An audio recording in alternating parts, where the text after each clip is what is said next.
2000 ఇస్తాను నాతో పండుకో, రూమ్ ఖాళీగా ఉంది రా అని అన్నాడు. అంటేనేమో 2000 ఇస్తా, రూమ్ ఖాళీగా ఉంది నాతో పండుకో అని అంటే మా అక్క నేను అన్నం కలిసి తింటున్నాం. తింటే మా అక్క అన్నది నాకు స్వీట్ తీసుకురా, నాకు తినబుద్ధి అవుతుంది, ఇట్లా పెద్ద ఇట్లా అన్నానంటే నేను అన్న మా ఫ్రెండ్స్తో మేము అందరం పోయినాం. అక్క వాడు వచ్చిండు, అక్క నువ్వు ఇంట్లో గొల్లం పెట్టుకొని ఉన్నా అన్న. పోయి స్వీట్ తీసుకొని వచ్చిన వేలవాడి ఉంది. మమ్మీకి ఫోన్ చేసిన, ఇంకా నువ్వు నాతో పండుకోవాలా చేయబట్టి ఇట్లా గట్టి లాగిండు. మా నాయనమ్మ ఉండి పండుకోవచ్చు కదా పెద్దనాన్న అడుగుతుండు కదా, పెద్దనాన్న అడుగుతుండు కదా పండుకో అని అన్నాడు. మా అక్క అప్పుడు ఊరేసుకొని మళ్ళా అన్నది, నువ్వు మీ పెద్దనాన్ననే కదా, మీ డాడీ అట్లా వినలేడు కదా, మీ పెద్దనాన్నతోనే వండుకో కదా, మీ పెద్దనాన్ననే ఏం కాదు అని అన్నాను. వద్దని డోర్ వేసుకుంటే డోర్ వల్ల కొట్టిండు. అప్పుడు ఇంట్లోకి పోతే సంచిలో ఏమో పట్టుకుంటూ వెళ్ళిపోయిండు, ఇంకా పారిపోయిండు. ఇంకెంత వానికి ఉరి శిక్ష పడాలి.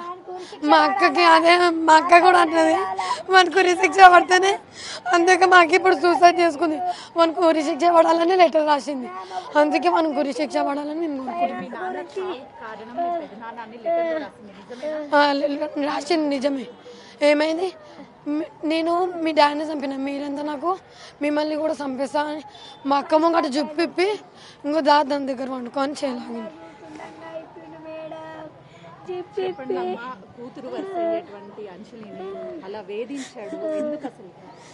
వాడికి ఆ పిల్ల మీద మనసు పడింది మేడం. వీళ్ళ ఆయన చనిపోయిండు.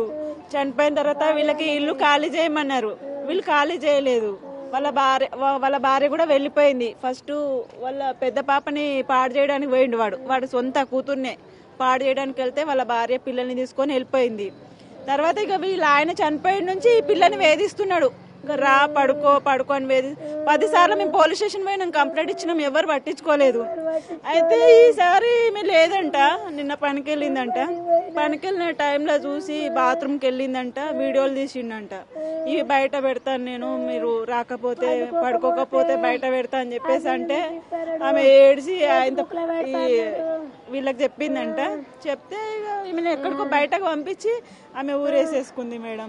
అక్కతో నీకు చాలా బాండింగ్ ఉంటుంది, చాలా ధైర్యం కూడా చెప్పేది. అసలు అక్క చివరికి ఏం మాట్లాడింది? నాకైతే ఇట్లా నన్ను వానికి ఉరి శిక్ష పడాలి చందు, నేను ఉంటానో లేనో నాకు తెలియదు, కానీ వానికి ఉరి శిక్ష పడితేనే నేను మంచిగా ఉంటాను అన్నది. అదే లాస్ట్ మాట అన్నది.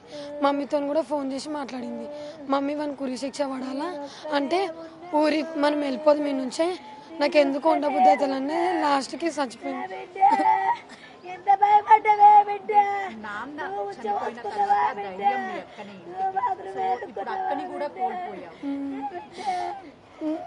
నేనైతే కోరుకుంటుంది అయితే వానికి ఉరి శిక్ష పడాలి మేడం.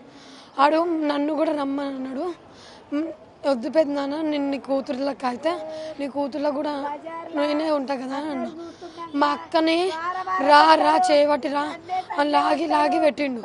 పైన పోయి మా పైన కిరోసిన్ పోసి వంటంలో కిరోసిన్ పోసి మొత్తం మిమ్మల్ని తల్లగా పెడతా అన్నాడు.